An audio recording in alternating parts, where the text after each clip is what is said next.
everybody! Welcome to my video for the piece I call Cosmos. It is based on this month's YouTube Artist Collective theme, World in a Bottle. I'm not a member of the YouTube Artist Collective, or YTAC for short, but they do allow anyone to create unofficial art based on their themes. I'm discovering I really like art prompts. I did my first YTAC prompt back in February because I knew immediately what I wanted to draw, the Queen of Spades, and this one took a lot more planning. But it was nice to force myself to follow through on a piece even when I wasn't sure how it was going to go or what I was doing. Though I am sorry to break it to you, but the sketch you're currently watching me work on isn't the actual piece I finished. And neither is this one, which is more of an unfinished concept than anything. Nor this one, which I straight up scrapped because I apparently couldn't figure out anatomy that day. This is the sketch I went with. I actually used a photo of myself as reference, but I'm not going to show you that photo because I was in my PJs at the time.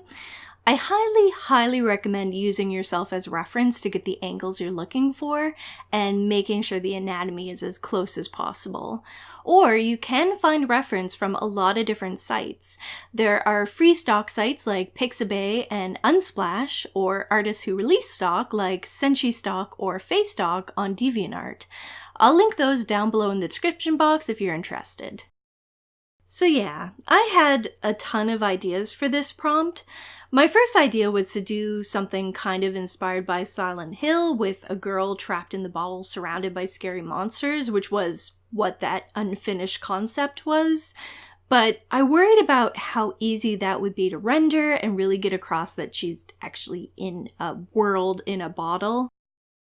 And I know, I just did a piece a few weeks ago that has a girl holding a bottle in it, but I do feel this one is different enough in its concept and execution. I mean, I know it's not hugely different, but I really like those little round bottles, and I knew I wanted to put a planet inside of it, so I'm sorry, but also not sorry. Working on the inks really bothered my arm and my wrist on this one, and I'm not really sure why.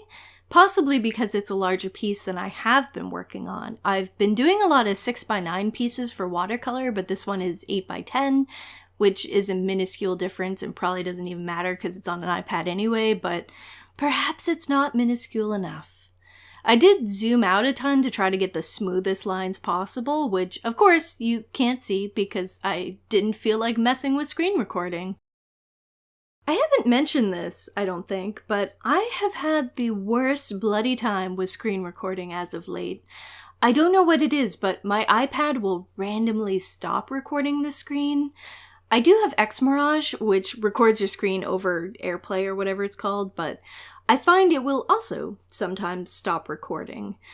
My editing computer is actually an iMac that I've dual booted to run Windows on, so I can skip over to the Mac side and use QuickTime, but it's a pain in the arse transferring gigabytes worth of files back to my Windows side.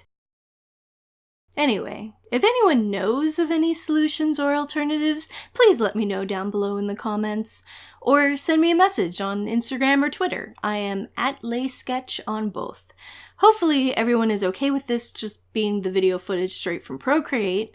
With digital art, all the zooming and twirling and rotating and all that can be super hard on the head anyway.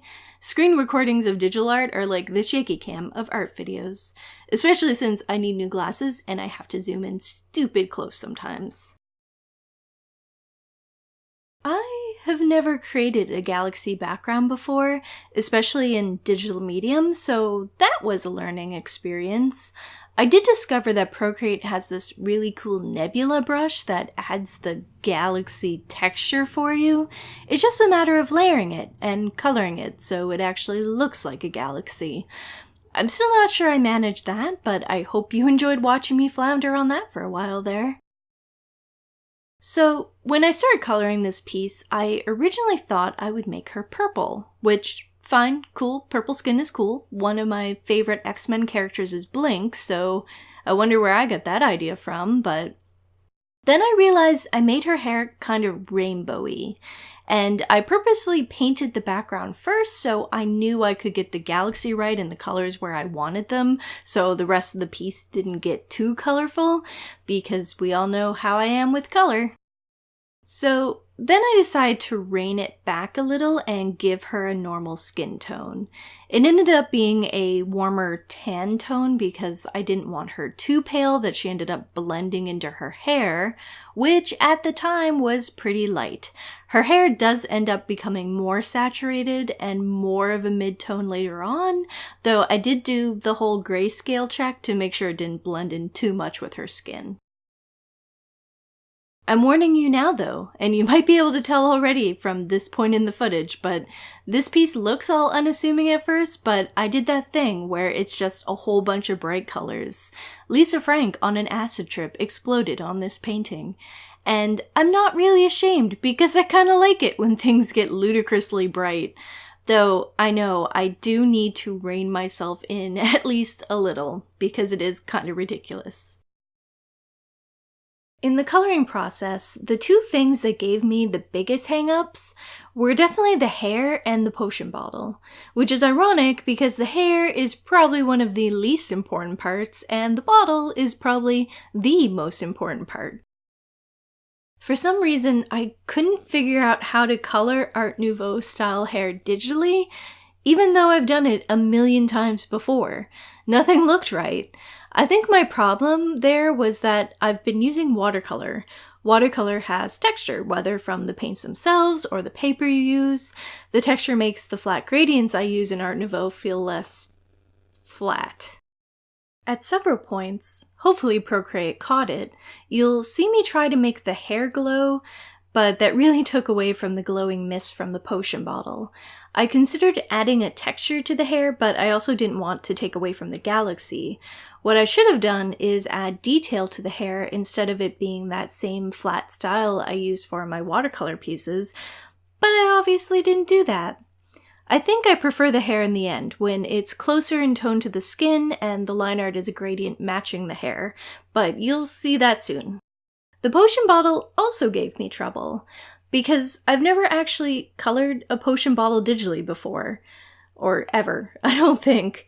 I didn't know how to approach it so it appeared, round. It unfortunately lacks any translucency, but I wanted it to look full of whatever mist is glowing and swirling around her. Or I did. I ended up not doing that. I just went with a gray bottle instead, and I made the planet the same color as the mist so that it felt like they were connected in some way. I don't know. I feel like this piece would have turned out a lot better if I used watercolor when it comes to some things, but at the same time, I don't know how I would have done all the glowing details. Plus, so much of the color scheme was me just stumbling through it. I think it all came together in the end, and I am happy with it in the end, even if it kind of hurts the retinas a bit to look at it. If you like this piece, I will have it available as prints in my Redbubble shop, as well as notebooks, phone cases, and anything else it looks good on. The link to that will be down below in the description box, as well as a link to the high-resolution art if you're interested. Well, that's about all I have to say about this piece. If you enjoyed this video, please give it a like and please subscribe. It really helps me out. Feel free to reach out to me down below in the comments with any questions, feedback, concerns, complaints about your retinas, or anything else at all. Or find me on Twitter and Instagram at Leysketch.